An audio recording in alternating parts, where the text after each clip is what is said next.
Si tú le dejas.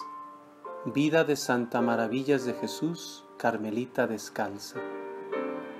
Capítulo 10. Hilo por hilo. Mientras tanto, las 3 carmelitas del Escorial cumplían el consejo que se les había dado. Rueguen mucho y hagan mucha penitencia. Sabemos por los testigos de la época que la entonces hermana Maravillas no se contentaba con las 2 horas de oración que prescribe la regla del Carmen, sino que con permiso dedicaba a ella algunas horas de la noche. Hay en el convento del Escorial una pequeña tribuna, testigo de lo que pasaba entre Dios y su alma.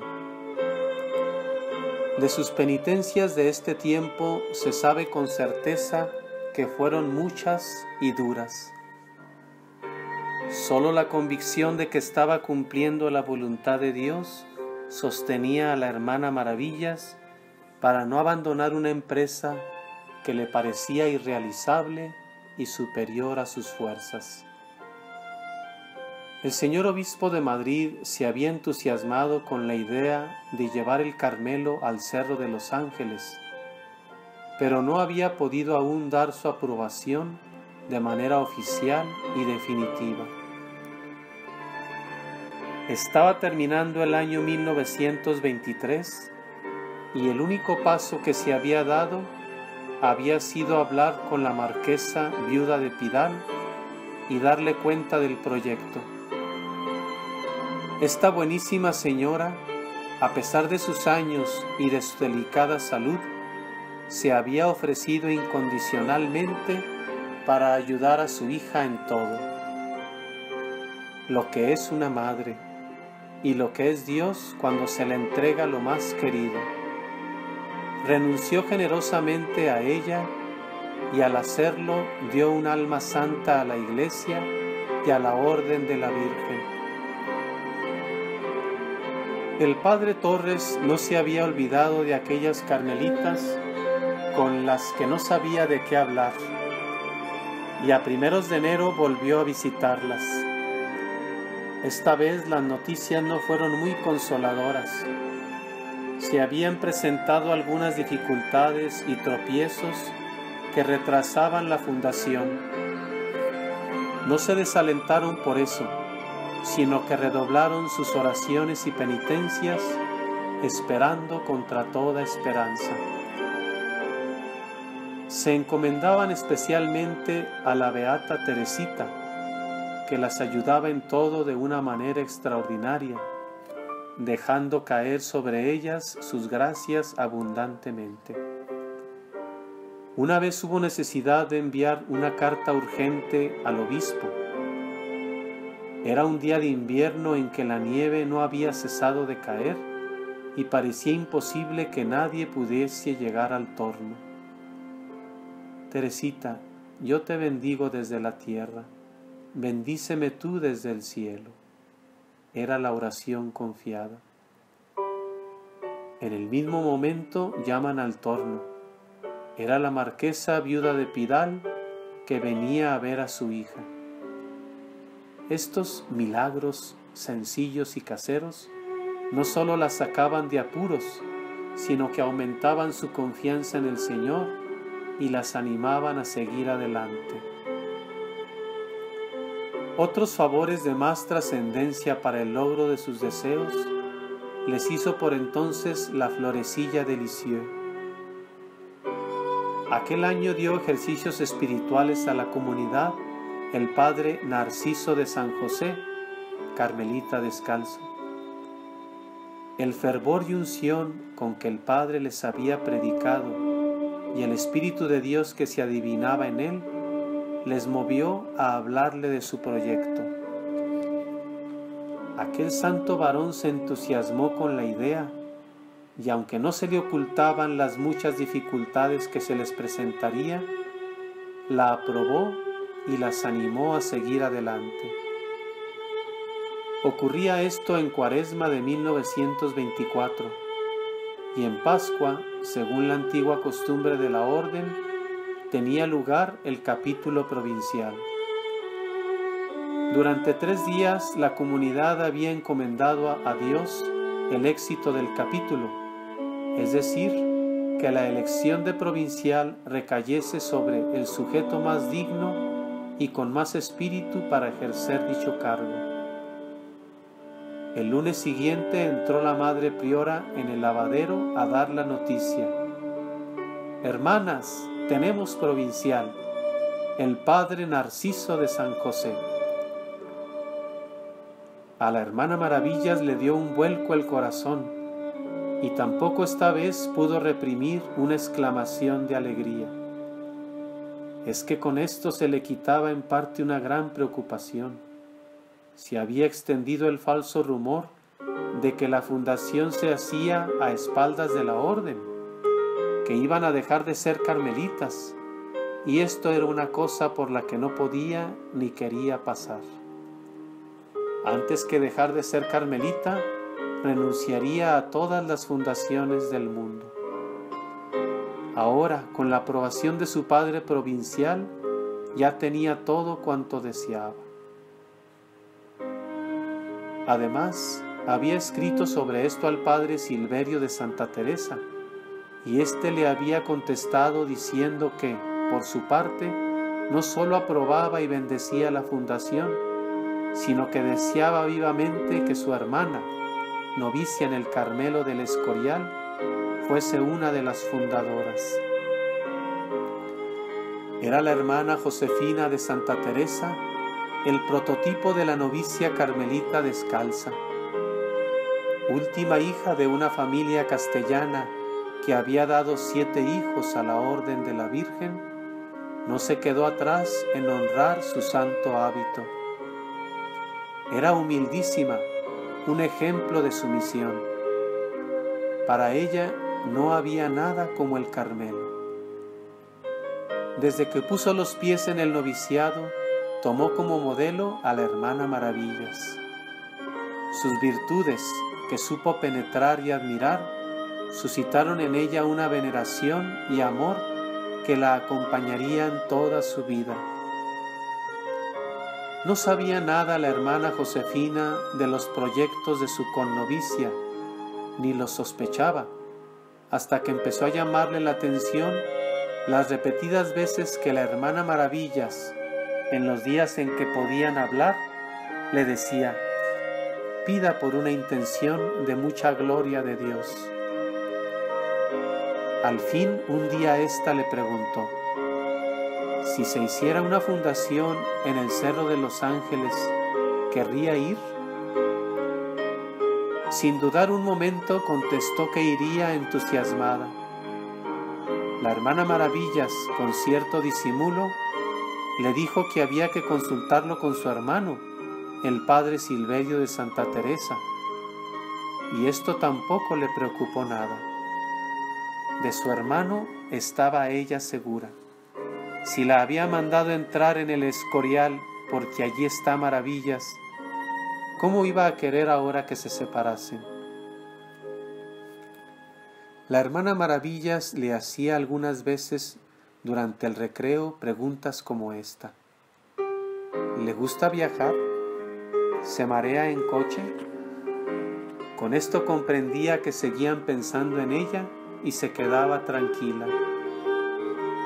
Pocos días antes de salir de su convento del Escorial, recibía de su hermano esta simpática tarjeta: Fray Silverio de Santa Teresa, Carmelita descalzo, saluda a la hermana Josefina y espera que estará en todo momento a la altura de las circunstancias y será digna hija de la madre que le ha tocado en suerte tener. Mientras tanto, el día 22 de febrero se había presentado el padre Torres con la alegre noticia de que el señor obispo aprobaba y aceptaba la fundación. Al mismo tiempo, la hermana Maravillas recibía amplias licencias para llevarla a cabo, empleando para ello los bienes a que había de renunciar al hacer la profesión solemne. pero estaba todo por hacer. Faltaba sobre todo una persona que se ocupara de todo con interés y eficacia. Un padre carmelita habría sido el ideal. Redoblaron sus súplicas al cielo. Y un día visitó a la comunidad el padre Epifanio del Santísimo Sacramento, carmelita descalzo. La hermana Maravillas procuraba siempre quedarse a la sombra y dejaba a las otras dos madres que llevasen la iniciativa. Sin embargo, aquella tarde, sin poderlo remediar, le entró un vivo deseo de consultar al padre Epifanio, pero no hizo nada por verle. Apenas acabó la visita, preguntó a la madre María Josefa si le había dicho algo de este asunto. La madre se había quedado con pena de no hacerlo, pero cuando se dio cuenta era ya tarde. «Vamos a encomendarlo a Teresita», dijeron, «y si es cosa de Dios, nos lo arreglará». Había pasado poco más de una hora cuando llamaron a la portería. El padre Epifanio había perdido el tren y tenía que pasar allí la noche.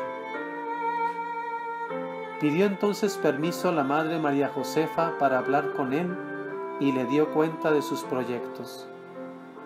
Aquel alma grande los acogió con el mayor entusiasmo y se ofreció incondicionalmente para todo. Él hablaría con el obispo y el vicario. Se ocuparía de buscar una casa en Getafe donde podrían estar mientras se edificaba el convento del Cerro. Ni siquiera se le pasó por la cabeza que aquella fundación tan cerca de Madrid pudiese mermar limosnas al convento de los Carmelitas Descalzos en la Plaza de España, que todavía pesaba sobre sus espaldas como una carga abrumadora. También se ocuparía de pedir los permisos y todo lo necesario. Esta visita fue verdaderamente providencial. La marquesa viuda de Pidal se había prestado incondicionalmente a ayudar a su hija en todo, pero tenía ya muchos años, estaba enferma y no podía hacer cuanto quería. El tiempo pasaba deprisa, se echaba encima el mes de mayo y con él la profesión solemne de la hermana Maravillas, que debía ser el día 7. Para esta fecha tenía que estar todo concluido y no tenían ni casa. Los 2 últimos meses fueron de intenso trabajo y de muchas emociones. Ya el padre Epifanio se había puesto en comunicación con el vicario y el obispo, y a fines de abril alquilaba una casita en Getafe. El 10 de mayo subió don Leopoldo al Cerro de los Ángeles y estuvo estudiando dónde sería mejor emplazar el convento. Al bajar fue a visitar la casita de Getafe, era ya de noche, y a la luz de una vela estuvo recorriéndola. Vuelto a su casa y robando tiempo al sueño, trazó él mismo un planito que envió con ilusión a El Escorial con una carta que decía: «Al visitar la casa de Getafe, me parecía estar, no ya leyendo, sino viviendo el libro de las fundaciones». También el padre Silverio desde Burgos escribía a la hermana Maravillas: «Creo que cuando se sepa que una comunidad de carmelitas funda en el Cerro de los Ángeles, va a causar excelente impresión entre los buenos católicos de toda España». Y la Santa Sede concedía la licencia, no en términos escuetos, como se acostumbra en estos casos, sino bendiciendo la empresa con la mayor complacencia. Decía así: «Su Santidad, altamente complacido de la bella iniciativa, ha concedido de todo corazón la implorada facultad y se ha dignado bendecir a Monseñor Eijo, obispo de Madrid, y a todos aquellos que prestarán su actividad en la realización de la proyectada obra. Todo esto les daría fuerzas para los trabajos que les esperaban. El 7 de mayo renovó la hermana Maravillas sus votos temporales, y lo que podía haber sido una alegre fiesta fue un momento doloroso para todas. Nada parece más natural que la comunidad sintiese hondamente la pérdida de 4 hermanas queridísimas, y sobre todo de aquella novicia incomparable en la que tantas esperanzas e ilusiones habían cifrado. Pareció mejor a los superiores no prolongar más tiempo aquella situación y fijaron la partida para el día 19. A las 3 de la tarde llegaba el padre Epifanio con los hermanos de la madre María Josefa, de la hermana Maravillas y algunas otras personas. Con profunda pena salió la hermana Maravillas de aquel palomarcico donde dio los primeros pasos de su vida religiosa, donde tan feliz había sido y que ahora tenía que dejar para seguir el camino que Dios le había preparado desde toda la eternidad. ¿Qué consuelo habría sido para las que en él quedaban si, corriendo el velo del porvenir, hubiesen podido ver el día en que, a una llamada suya, aquella novicia de la que se separaban con lágrimas, había de volver a su casa con los brazos y el corazón abiertos de par en par? Ahora vamos a tratar de adentrarnos un poco en su interior. Lo único que en vida de la madre sus hijas habían logrado sonsacarla cuando se hablaba de esta fundación era que el Señor lo pedía a gritos. En esa misteriosa historia que es la vida de unión con Dios, hay siempre un secreto que solo Él y el alma conocen. Cuanto más íntima es la unión, más hondo es el secreto, y cuanto más tiempo ha permanecido encerrado, es mayor su fragancia al descubrirse. Que en la vida de la madre existe ese secreto, no se puede dudar, pues ella misma lo ha dicho. En una carta que escribe al Cerro de los Ángeles un 19 de mayo, leemos: no debía escribir que no tengo tiempo, pero ¿quién deja de ponerles hoy unas letritas para que se acuerden de que en tal día como hoy quiso el corazón divino llevar a sus carmelitas a ese Cerro Santo hace 28 años ya? Cuántos recuerdos, cuántas personas de aquellas hay ya en el cielo, y a todas que dentro las llevábamos del corazón.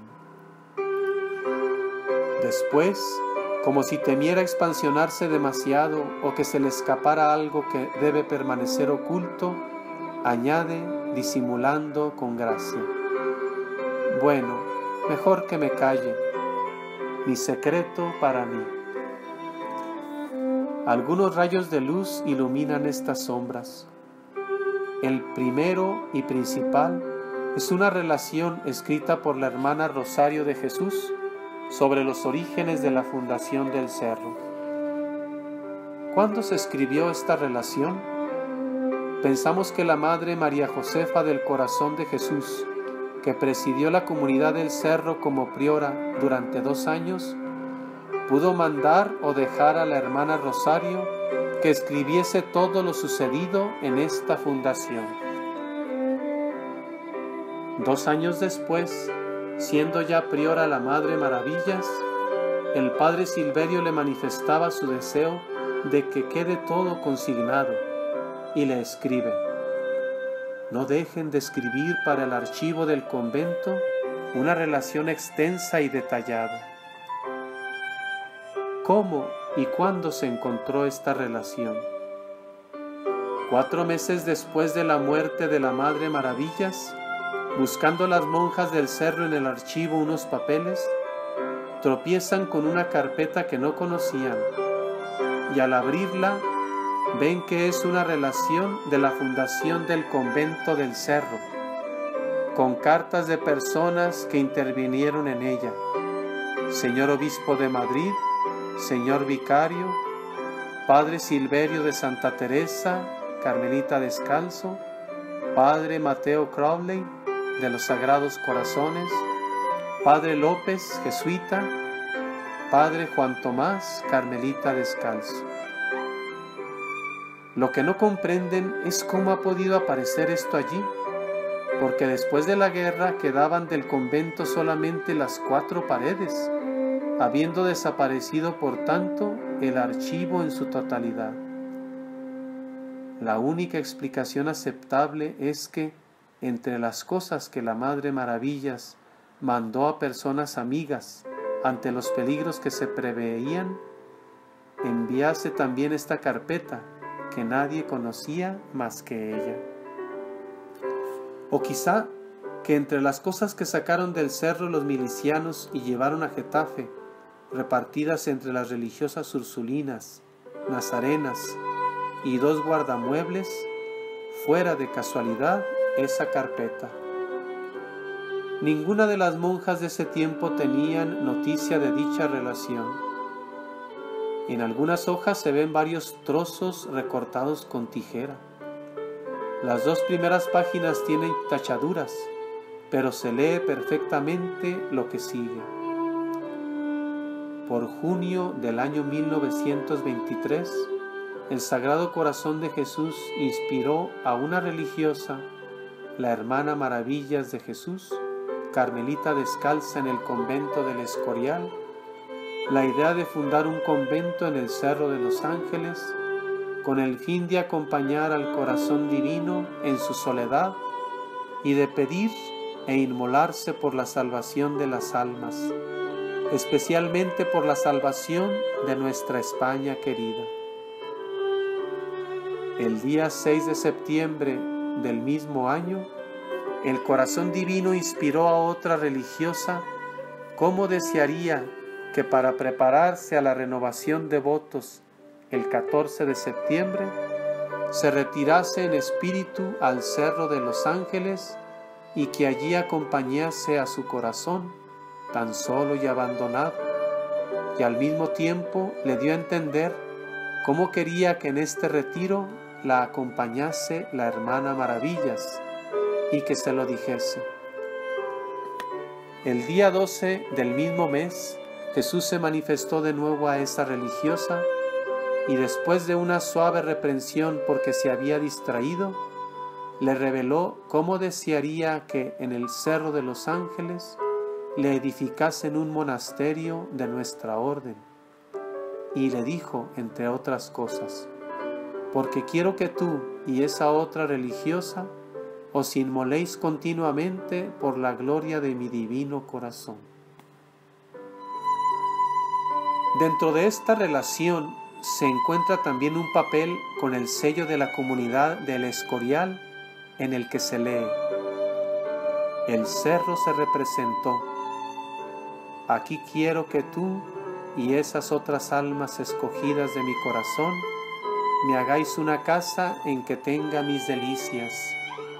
Mi corazón necesita ser consolado, y este Carmelo quiero que sea el bálsamo que cure las heridas que me abren los pecadores. España se salvará por la oración. Cuando el 11 de mayo del 31 el señor obispo les manda salir del convento, la madre sale, pero se queda en el cerro con 2 hermanas más. No puede abandonar al Corazón Divino. Cuando en 1936 queda vacío el sagrario del Cerro de los Ángeles y el monumento cae derribado sacrílegamente, la madre dice a sus hijas: ya no tenemos nada que hacer aquí. Al comenzar el año 1939, al entrever la posibilidad todavía lejana de poder volver al cerro, se apresura a ser la primera en llegar. Se instala allí entre 1000 incomodidades y peligros, confiada solo en la providencia de Dios. y no está tranquila hasta que no tiene el cerro un sagrario y una lamparita. En los gravísimos momentos que atraviesa España en 1943, cuando parece imposible conservar la neutralidad ante la gran conflagración europea, escribe a las batuecas: siempre se me olvida decirles que si somos mártires, vuestras caridades tienen que venir aquí, por lo menos unas cuantas, a rehacer este Carmelo. Cuando en 1944 Dios se lo pide todo y sale del cerro para la fundación de Mansera de Abajo, escribe a una de sus hijas: yo estoy feliz también en Mansera. Esta soledad es especial, porque es alejamiento de todo, hace bien al alma, pero le confieso que lo estoy porque están mis hijas ahí. Si no, nunca, al menos por mi voluntad, hubiese dejado ese lugar santo. En las cuentas de conciencia que dirige a sus directores, único dato cierto que tenemos para conocer sus íntimas relaciones con Dios, dice que en cierta ocasión había tenido luces especiales sobre las palabras de la Sagrada Escritura: mis delicias son estar con los hijos de los hombres. Citemos sus propias palabras: me pareció también entender que muchas de estas luces no me las daba solo para mí, sino para poder guiar a mis hermanas, y recuerdo especialmente sobre aquello de mis delicias son estar con los hijos de los hombres, como si quisiera yo le procurase estas delicias, ocupándome de las almas y ofreciéndome por ellas. ¿Ocurrió esto solo una vez o se repite en años posteriores? La respuesta está clara en este billete dirigido al Padre Florencio del Niño Jesús, carmelita descalzo. Como sobre aquello de mis delicias son estar con los hijos de los hombres, recibí yo hace algunos años una gracia del Señor. Siempre que oigo estas palabras, me hacen dentro operación, recordando todo aquello. Y ayer fue esto de una manera especial que me dejó luego completamente cambiada de como hasta entonces estuve. A la luz de estas comunicaciones divinas, nos parece comprender algo más ese secreto de que hemos hablado. Y en carta escrita en el primer aniversario de la fundación de las Batuecas, se ven mejor aún estos dos deseos que tan en el corazón llevaba. La verdad es que de qué modo nos ha unido a todas el Señor. No cabe más en la tierra, y por eso ha tenido que agradarle el sacrificio de la separación que todas hemos hecho solo por su amor, pero contentísimas de ofrecerlo. ¿Cómo consuela pensar que por este pequeño sacrificio, pues por él todo es pequeño, aunque cueste sangre de corazón, tiene una casa más donde tener sus delicias, perdida entre esos montes y valles, donde otras almas se acogen para vivir solo para Él? Esto no podría hacerse sin nuestra separación, si habíamos de ser nosotras las que tuviéramos la dicha de dársela, puesto que este cerro santo no había de quedarse sin las carmelitas que quiso el Señor traer junto a Él.